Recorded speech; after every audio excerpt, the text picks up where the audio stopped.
โทษพี่น้องเอ้ยเปิดภาพมาพี่น้องเอ้ยนี่ข้าวห่านพี่น้องกับโบตูนแล้วก็กิแล้วก็อายสุขสครเพิ่นพี่น้องเอ้ยมาซื้ออุปกรณ์กีฬาพี่น้องเพราะว่าทางบ้านมีกิจกรรมการแข่งขันกีฬาซิงคันในคาหน่วยพักบ้านห้วยดำใหม่นี่แหละพี่น้องสบายดีได้เด้อรอเลยเถอะจะคลองหลาดสบายดีได้เด้อสบายดีประตุนคนรอ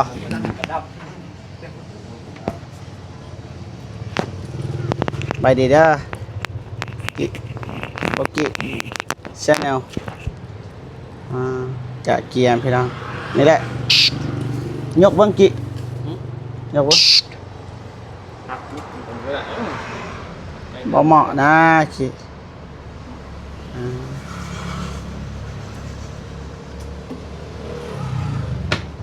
ได้แล้วตัวนี้เอาตัวบุได้ดังปานใด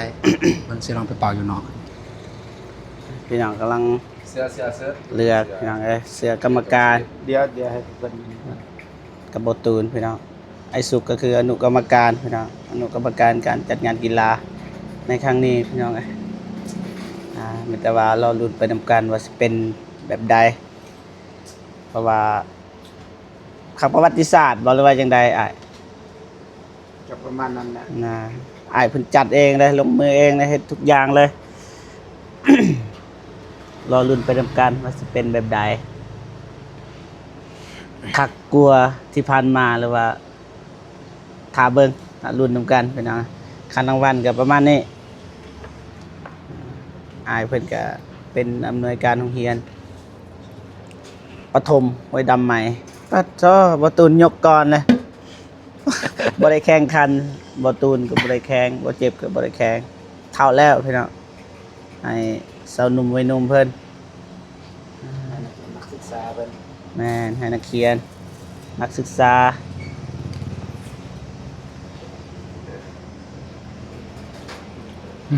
นี่เรียนแบบนี้ก็คักอยู่เบอร์ M ดิ BM ใส่เบอร์ L แล้วก็ นี่แม่นแบบนั้น แล้วก็จันทวี มาคันมีนะ เสียงบุญ XL ไอคอนเบอร์ M จะเรียนเงินเท่านั้นเบิดละ เดี๋ยวก็น้องบอกคนให้เป็นจัดเลย มาทางนี้ต่อพี่น้อง นี่คือเสียกรรมการเนี่ย กรรมการต้องสีดำ เอาสีดำบอก กรรมการต้องสีด บอกว่าสีนี้ก็บ่เป็นหยัง ำได้ปะ อันนั้นมักสีดำแต่เอาสีดำก็บ่เป็นหยัง เสื้อสีดำแล้วก็เย็บเป็นสีขาว แบบนี้ได้อยู่นี่ถ้าบ่มีสีดำให้กรรมการพี่น้องสร้างเสื้อให้กรรมการให้ครบสุดเลย เอาสีนี้แหละ สีนั้นป่ะ ฮึกเฮิมเนี่ยมันจะฮึกเฮิมเนี่ย ได้จักโตอ่ะเสียว จิตเด้นี่อันนั้นไอคอนสวรรค์จันทวีแสงบุญอ้ายแล้วก็เบาตูนกับเบาเจ็บเอง เด้อรอเลยนะบ่ตื่นเด็กใส่นำเขาแต่เด้อ มีแต่น้องเลือกเลยสมัยอ่ะนะก็ ฉัน M แต่ซองโต้ M L1 L1 L ขาดว่า1 XL 2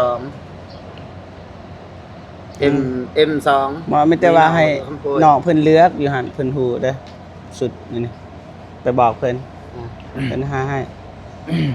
ละอีละมันนี่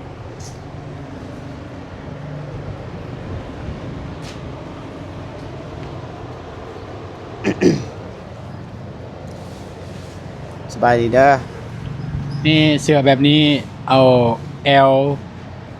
เบอร์ L เบอร์ L1 1 XL 2 XL2 M2 แล้วก็ S 1 S1 ก็6โต้เนาะ M2 XL2 M M มีน้องข M โมย M2 สัน S1 S1 7โต ไอคอนสวรรค์ก็ใส่เบอร์ S คอนสวรรค์กัน บ่ตัวใหญ่ได้ M M ระดับ พอดี นครสวรรค์ ไอคอน ใส่ M กับ F ฮะ มันมี BS เอา BM เลยมันบ่ได้ใหญ่นะไอ้คอไอ้สุกนี่ขนาดนี้เบอร์ขนาดเบอร์ L ด้วยนี่ น้องอยากได้เบอร์ S L ตัวหนึงพ่อ อ้ายพอดีป่ะเนี่ยแอลพอดีอ้าย โมวีวัน XL 2 ห้องใหญ่กรรมการ XL 2 พุงใหญ่ M ต้องใส่ 2 เบอร์ใหญ่พี่น้องเลย เอ้ย M 3 อะไรอ่ะ ตัวเขาสกรีนทางหลังอะนะเขาใส่อนุกรรมการบ่รู้ว่าใส่กรรมการ กรรมการนี่มันมีอนุกรรมการในกับกรรมการ กรรมการคนที่เป่ากับทีมกรรมการเลย กรรมการใส่3 จักโตแล้วนั่น แมน กรรมการใส่4โต แมน คือน้องเบาตูนใส่อนุกรรมการในการ ได้ ควันสวรรค์ ฮะ6มี7โตแต่ว่า ก็7โต 7โต กรรมการใส่3แล้วก็อนุกรรมการใส่ อีกหนึ่งอยู่นี่6แล้วอยู่นี่มีอย่างไหนเจอ พบจะต้องเลือกเบอร์ด้วยประตู S มีบ่มีเอา M เติมของเบาเจ็บ บ่เจ็บ โอเค โอเคอ้ายเพิ่นจัดการบัดนี้ ให้วนาลาคนแรกจัดการ ใช่เอละไอ้ บอกหมายภารกิจเฮ็ดเลยอย่างด่วน เฮ็ดครับปืนเดียวใส่แล้วเบอร์L หันอนุกรรมการก่อนนะ กรรมการโอเคกรรมการ3โตอันนี้อนุกรรมการหมดเลย อะนุแต่ว่าหรือว่าอานุ อนุ อนุกรรมการ อันนี้อนุกรรมการหมดเลย งานด่วนเรียกว่า เฮ็ดเลยซะอ้าย และ เป็นลูกน้องซะมือเดียว 2 โมง ประมาณ2โมงท่านบ่ายแก้ไขพวกน้องแน่ซะ เพราะว่า เด้อ 2 โมงรวมก็สิได้อยู่อ้ายเพิ่นว่องไวอยู่เสียใจอ้ายเพิ่น โอเค แสดงว่าเราต้องเลยเอาอันนั้น1 โมงครึ่ง เรียบร้อยแล้ว เรียบร้อยมีแต่ว่าก็ ไปเบิ่งคันอยู่ห้านไอโตคันกระต่อไว้ คันกระต่อว่าอยู่หันไอ้ตัว เออ อยู่ในนี้บ่มี อยู่นี่บ่มีบ่แม่นว่าไปอยากซื้อได้ล่ะเด้ออยู่นี่บ่มีคันกระต่อไว้ กันมีเอาอยู่นี่หมดเลย มันบ่อยากคือแน่ เออ ไป ไป หน่อยไป เอากระแจให้บอกกี้ตุนเอากระแจให้บอกกี้ขี่รถจักรเราตามหลังเอาขี่รถอันนี้เอาไปยังไงไปหานอันนั้นต่อมันมีอย่างแน่ละเสกบ้าง ก็นี่แหละ หวีดนกหวีดจะบัดเหลืองบัดแดง เนี่ยยาได้พี่น้องได้ อันนี้คือ ไอ้ละมีปูนขาวบ่อยู่นี่ บ่มีแล้ว บ่มีป่ะ ซื้ออยู่หันเกษตรนะ ได้ขอบใจหลาย ไปกี้ไป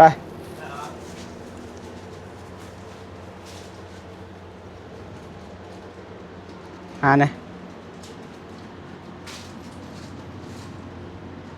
ไปหยุดคลิปก่อนก็ได้กี้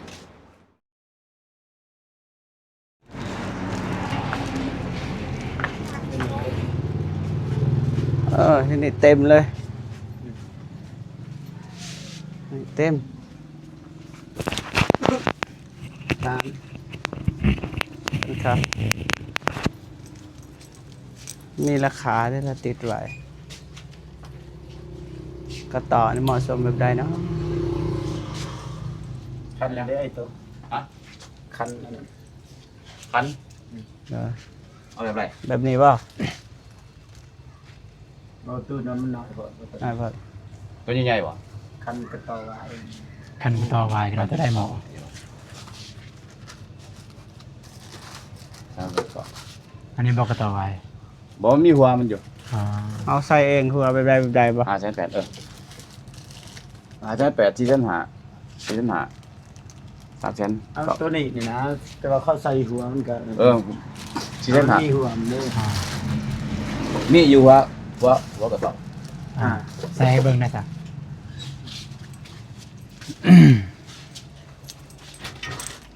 จะให้ไอ้งานตัดผมกันนะ โดย จัดเลย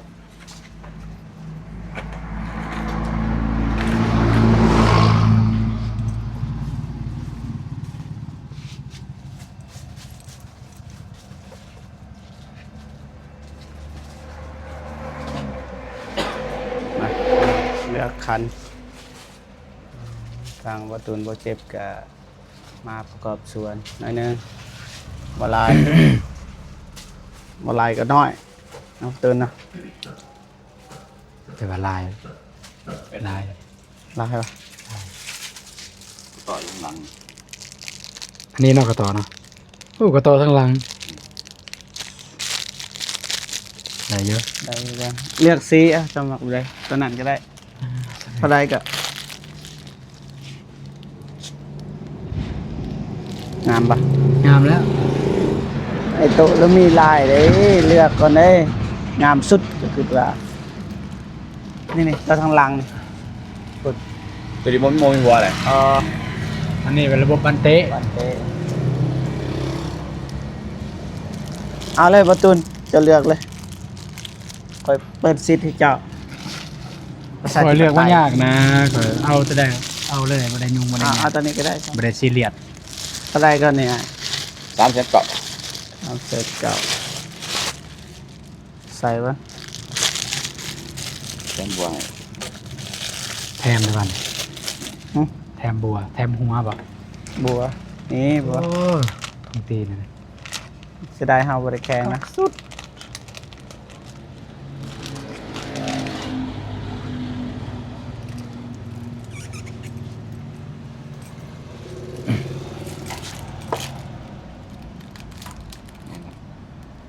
ได้แล้ว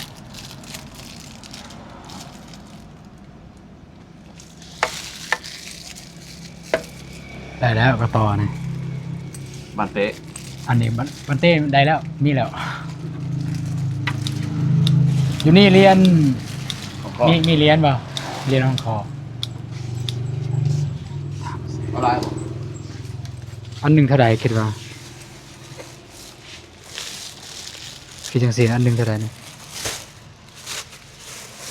หาที่ฝัน เรียนคิดว่าบ่จำเป็นมันได้นะเรียน อ๋อ เดี๋ยวเขามัน เอาแต่อันนี้แล้วเนาะ แม่ มี บ่ เงินซื้อ บ่จำเป็นบันไดนะ ขณะเฮาโอเควะนี่จ่ายบ่ขอจ่ายบ่ โอเคแล้วจ่ายจือได้จ่ายเท่าไหร่ เท่าไหร่ก็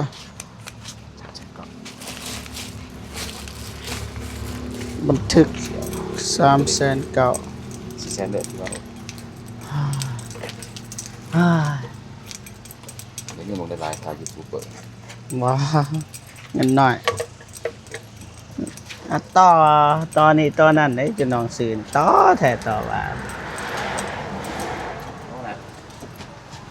แจ๊ะ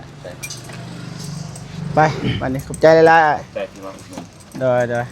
ไอ้สุกตัดผมเนาะ มันไปตัดผมเปล่า โดยแบบนึงเหรอบ่ดนนะอ้ายเป็นตัด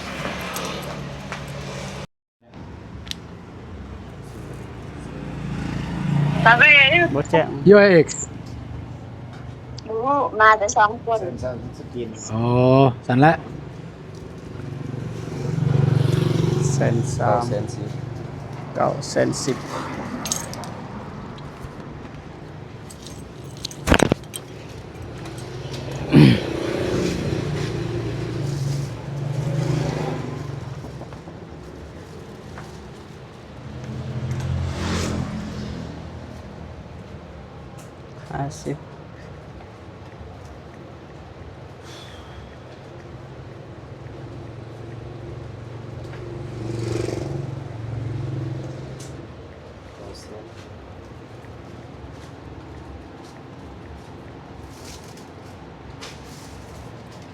วางเมื่อกี้เสร็จ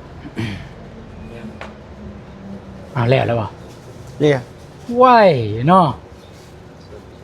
โอ้โห ส่วนเนี่ยเบียร์ นี่คนที่ว่างบ่ท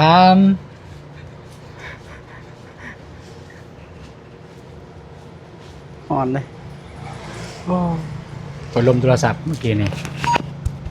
บอกว่าเป็นยังบ่ทันถ่าย น่าตายป่ะ บอก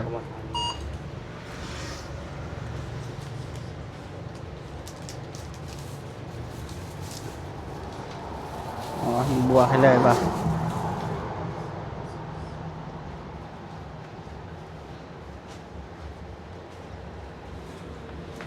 เสียใจ คัน กันไงนึง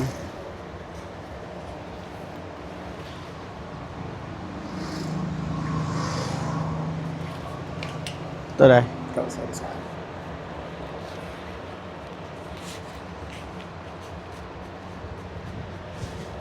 เงินในยังเนี่ย เสื้อ เสื้อ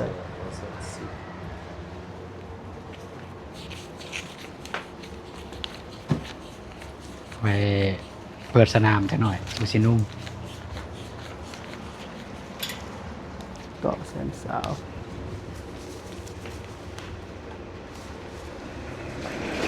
เอ้า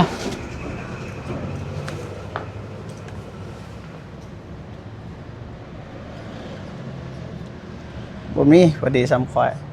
ตัด ในหาดนี่ โอ้ซ้ำซาสิตัด เจ้าเนี่ยไปโรงงานเลย งานผลิต แมน ไปโรงงานผลิตเลย ยาเถาะบ่ใส่ดีกว่า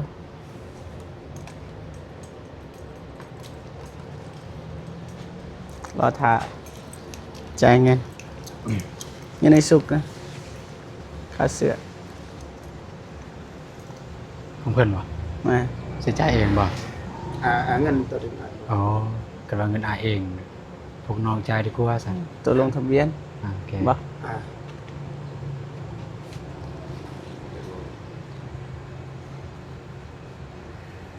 เรียน เรียน สาว บ่หลุดบ่ เงินเศร้ารุ่นไหนเศร้า หลุดให้3,000 อยู่พุ่นเท่าไหร่ ยา บ่เป็นหยัง จะว่าให้เบา บ่เป็นหยังเข้าได้ มาว่าให้เบา เป็นหยังนี่อ้าย ย่างอันนี้ย่างยืดกำลังขา อ๋อนี่จะเห็นปะ อ้ายฮอดอันนี้นะไอ้สุก เตะบ้านแห้ง ให้ เลย น้องทันว่าให้น้องทันว่าเด้ ขา ออกกำลังกายเลย ทันว่าเด้เอากำลัง ใส่เลยใส่ นี่ เก่า นี่ว่าว่า มันที่เก่านั่นแหละมันที่ เท่าไรนี่ ตัวนั้น เอาสุดนี้เอาเนาะ สเปรย์ แพทย์สนาม แผดสนาม เอา นี่เท่าไรนี่ไอ้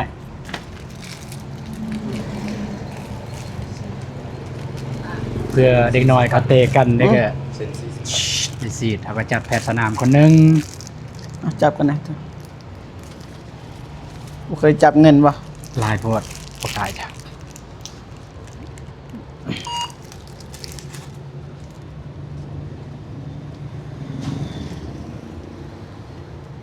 ฝึกว่าได้ค่อย แบบนี้นะมีขายอยู่บ่แบบนี้ อืมแม่พิมพ์ซื้อให้เตะบ้านแห้งได้ไหนดิซื้อแล้วนะไอ้สุก บ่มีกัน รอใส่เลย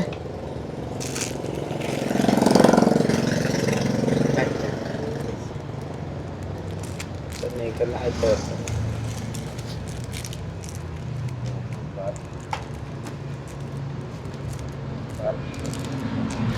มีบัตรมีชั้นเรียน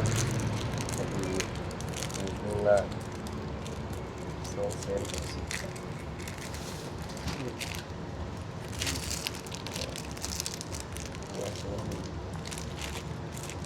นี่นะก็ใส่ยันเข้า อ๋อใส่แบบนี้ใส่แบบนั้นบ่ดีกว่าบ่ใส่หัวเข่า ตัวใด พุ่นมันหัดหัวเข่า ตัวนี้ปะตัวนี้ผู้ใหญ่ กำ ซื้อ ลังขา ฮะ เอาเลยมา กำลังขาเด้นี่บ่เจ็บเอาบ่บ่เจ็บบ่เอาดอกกำลังขาเอาแต่กำลังท้องนี่กำลังท้องเจาะ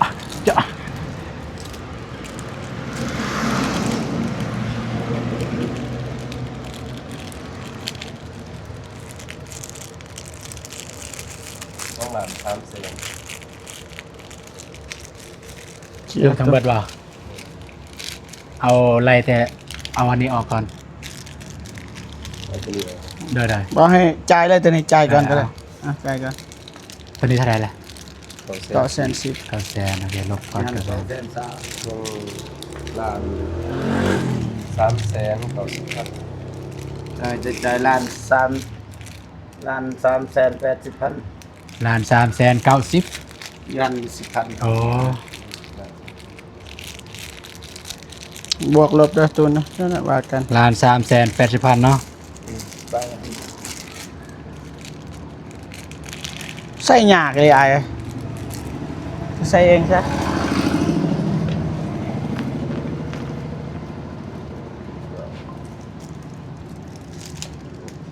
บ่ถ่ายป่ะ ใช่ โอ้รับอายไป ไร ยัง นี่ คือยัดบ่เข้า อันนี้ไอ้ละ เสื้อนี่วะ ส่ง เสื้อ ส่ง ส่งเป็นเสือ เสื้อ สินุ่มบ่มีใส่เวลายามนอน นั่นสบาย เบาเด้ตะกี้เขาก็มีคือกันแต่มันต้องไปใส่ละหลังจาก แปด เบิดแต่ว่ายัดเข้าเบิดแต่ว่าอุปกรณ์อยู่นี่ไอ้ล่ะ แมนนี่มันดีไม่เรียน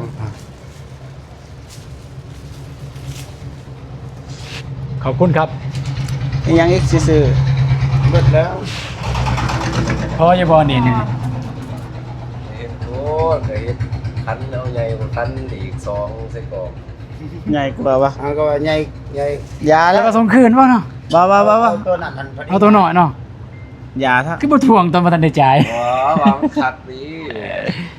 ใหญ่กว่าลีก2พุ่น บ่ส่งบ่ NP โอ้ เดินขี้หินได้ เมื่อไร มือ คืน ลงมาไต่ บ่อยู่อ่ะโอเคเอาไว้โอกาสหน้าซั่นรายการหน้า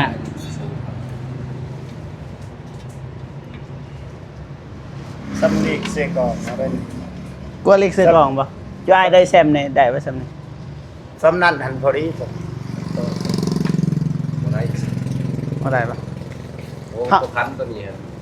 คันเอ็นพีใหญ่สันนี้เนาะตัวกระจัดลงแล้วเรียน ว่าตัวลีก2อะนะ เทียมใส่ยังอีกโซ จานเคนจะอยากส่งกีฬาส่งบ่ได้ดีซะว่าบ่มีใบอนุญาตอันนั้นน่ะอย่างไรเพิ่นว่าบ่อันนั้นนะที่ว่าในนามเป็นครูฝึกคือหยังขนาดได้แต่จานเข้มกับจานยอดเพิ่นว่าจัดได้ส่งได้กันตัวเองส่งได้เพิ่นว่าอยากส่งเด็กน้อยเคนเฮาทีมหนึงส่งบ่ได้มันบ่มีใบอนุญาตจัดเพิ่มก็ส่งบ่ได้นั่นได้ครับ เอาเฮาก็ส่งในนามอาจารย์ยอดเด้ส่งในนามเพิ่น ความหมายกันว่าส่งในนามผู้เพิ่นจะต้องได้เสียให้ผู้เพิ่นอีกต่างหากอีกอันนั้นความหมายเราบ่มีเงินเสียแต่ บ่ตอนนั้นนี่เขาฮู้เบิดเลยน้ำมันแต่ว่าคนมันมักอะนะมักแน่แล้วก็ไปได้ โอเคไปเดินทางเฮาเข้าใจรายได้เด้อวางไว้ลีดูเฉพาะเสื้อนี่วางไว้ แต่ว่า2โมงมาเท่าไปแบบหากัน1โมง ไว้ยังคงบอกว่าด่วนเนาะ เทื่อหน้าสิบ่เสื้อแล้วเด้อเทื่อหน้าเด้อ อ้าวขอเห็นรัดคิ้วเขาเลยฮะ อ่าน ธรรมดามีคิ้วของเขา ไป เทื่อหน้าบ่เสื้อแล้วว่าประธาน ไปพี่น้องเอ้ยไป สิเมื่อเลยบ่เจ็บหรือว่าจังได๋ เมื่อ คันเมื่อก็ไอ้ต้นไอ้สุกขี่นำบ่เจ็บซะ มันฮ้อน บ่ได้ขี่รถ บ่ให้ นี่ สุก